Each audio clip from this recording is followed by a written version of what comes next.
When the line of forts on Portsdown Hill, commonly known as Palmerston's Follies, were constructed in the 1850s, it was recognised that the eastern end of the line was relatively undefended. This would be particularly dangerous if the French, the assumed invaders, should choose to land a little to the east along the beaches of West Sussex, or perhaps into the harbours of Emsworth, Chichester or Bosham. Then protection to the eastern front was essential to buy time. A year or so ago I approached a member of the Palmerston Fort Society, a very knowledgeable chap on the subject, to come and speak to us about the deep defences for Fort Purbrook. Regrettably, he felt unable to comply, and indeed he no longer feels well enough to give talks at all, so I decided I had better research the subject myself. This leads me to this talk, which is on the subject of the three outworks to Fort Purbrook, namely Farlington, Crookhorn and the so-called Langstone Redoubts. Just to get our definitions correct, a redoubt is defined as a temporary or supplementary fortification, typically square or polygonal in outline and without flanking defences. The great ring of Victorian fortifications to defend Portsmouth from attack by an invading force, landing to west and later perhaps to the east, was started with the construction beginning in 1852 with the Gosport Line. Fort Gomer, now demolished, was completed in 1858, and Fort Elson, in a very sorry state of repair and unfortunately inaccessible since it still lies on Ministry of Defence owned land, in 1860. Following this, the Royal Commission reported in the same year proposing a ring of fortifications around a number of key naval harbours: Plymouth, Chatham, Pembroke and Milford Haven, Portland, Falmouth, the Thames Estuary, Dover, Cork, and most significant of all, the key naval dockyard at Portsmouth. Not all were built, but the Defence Act of 1860 allocated a huge sum of money, and plans for a series of forts along the ridge were drawn up. As you can see from this map, which shows all the fortifications which were actually built, the main idea was to ring Fortress Portsmouth with several lines of fortifications to protect the dockyard and the fleet housed within it and out into the Solent from attack from any invading force. What is also clear from this map is that the fortifications to the west were considerably deeper and more extensive than those in our direction, and for this reason 3 additional smaller redoubts were planned and 2 built to support the eastern end of the ridge. All 3 were outworks of the most easterly of the Portsdown Hill forts, Fort Purbrook. Purbrook, like the other 4 big forts along the top of the hill, as you can see, is a polygonal fortification designed to shoot across a curve to the north, from northwest to northeast, to protect the naval defenders to the south from attack from the lee side of the Portsdown escarpment. This is why, because the guns seem to point in the wrong direction, people have frequently known the hilltop forts as Palmerston's Follies. This antique map, unfortunately wildly inaccurate, does clearly show how the land falls sharply from the heights where Fort Purbrook was built into a potentially dangerous open area, and is this danger that the 3 redoubts were planned to overcome. Here on a modern satellite image you can see the position of Fort Purbrook to the west, Crookhorn, Farlington and Langstone redoubts in their positions as they lie today.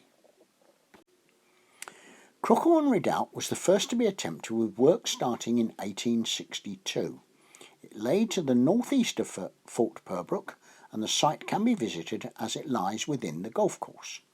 The path that used to run from Underdown Road into the golf course passed across the site of the outwork, but this seems to have been blocked just recently. As planned, The Redoubt was specifically designed to cover an area of dead ground commanding the northeast approaches up Portsdown Ridge, but which could not be adequately covered by the original design of Fort Purbrook. The front face of the redoubt was to have been at an acute angle, to have had two caponniers, from the French for chicken coop, a defensive box for guns to poke out and fire from, counterscarp and scarp galleries for musket and rifle fire, and originally it was planned to have 16 guns on a terraplane, a high protected firing platform, and 6 guns in the corner caponniers. Unfortunately, a section of blue slipper clay, as opposed to the chalk of the rest of the escarpment, was discovered, and only the southern half of the original design was pursued. This proved inadequate, and by 1870, when only the prepared earthworks with no brickwork yet built on, it had been abandoned. With its own magazines and barracks, Crookhorn Redoubt could possibly have stood as a small outstation alone from the fort. There are indications that a tunnel or covered way ran from the northeasterly caponnier of Fort Purbrook towards this site, and the start of this can still be seen on the ground. This can be found towards Farlington Redoubt and turns sharply eastwards.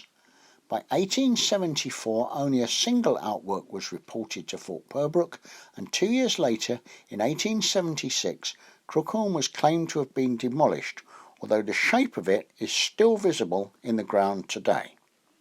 This diagram shows the point A from whence the tunnel probably originated to direct out to Crookhorn Redoubt. Unlike Crookhorn Redoubt, Farlington Redoubt, on the other hand, most definitely was constructed, although not fully as designed. Work started late in 1862 and was completed by 1891. In the original plan, there were to have been a complement of 18 guns plus 2 batteries of 3 mortars mounted behind the eastern caponnier. This model duplicated the structures at the northern extremities of the larger forts on the ridge, but was abandoned probably because of cost overruns, and the final outfit of munitions is as shown in the constructed design of 1896, shown here. Though the magazine was subterranean, most of the construction was on a single level with walls built up on the 5 outlying sides.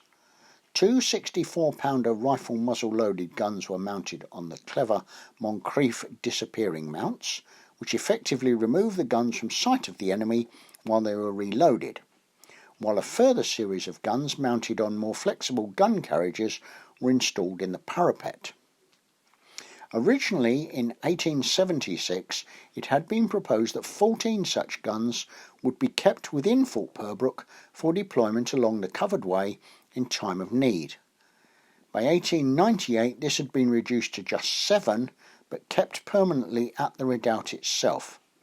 These were augmented by a single 4-inch breech loader situated at the southeastern corner to cover the gap southward that the 2 caponniers could not adequately fire towards. The redoubt was probably not especially effective. None of the Portsdown Ridge forts ever fired a shot in anger, and by 1907 Farlington Redoubt had been disarmed.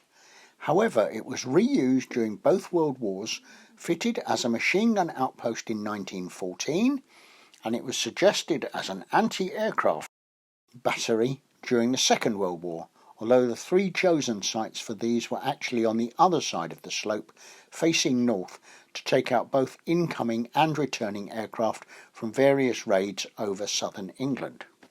Shortly before the outbreak of World War II, once this decision had been made, the War Office decided to dispose of the redoubt, and it was put on the market. Seeing the convenience of the position and the huge potential supply of chalk that would arise by cutting away the central dumpling standing proud above the dry moat, and with a view to the causeway construction of the eastern road into Portsmouth, Fraser and White purchased the site. They also acquired a narrow strip of land from the War Office such that a new access point from Portsdown Hill Road could be constructed, the original access having been from the west and indicated by the covered way on this picture.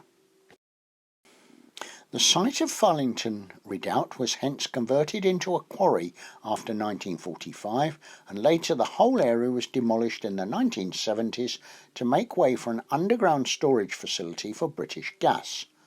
The site is currently the headquarters for L&S Waste Management Limited, who park their extensive skip lorries on the remains of the outwork, whose outline shape is clearly visible in aerial photographs of the site. Also clearly visible is the remains of the covered way leading towards Fort Purbrook, which originally was, I think, planned to enter through the south-eastern musketry gallery, although quite speedily it seems to have been rerouted to join with the more complex covered way to Crookhorn Redoubt to the north. Langstone Redoubt. This was never built nor indeed named, but a section of the site between the railway line and the motorway now contains the remnants of a World War I and invasion redoubt. This is extremely difficult to access, requiring more than 1 mile walk from the Farlington Marshes car park, and the remains are not particularly impressive, although it probably would have been useful for anti-invasion had that occurred.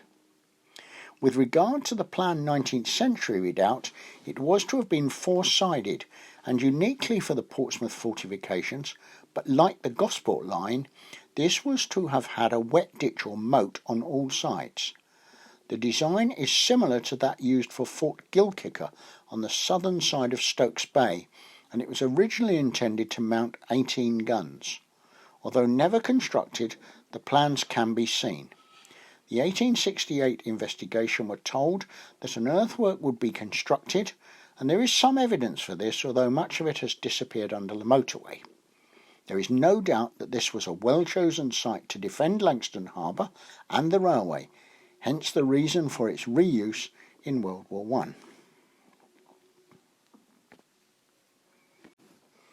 I am extremely grateful to a number of contributors and experts in my investigations, and would especially like to mention David Moore, editor of Redan monthly house magazine of the Palmerston Fort Society, Gary Mitchell's Solent Paper No. 3 and his public domain data sheets for all of the forts and redoubts, Peter Crabb of the UK Fortifications Club, and Bob Hurt's brilliant portsdowntunnels.org.uk website.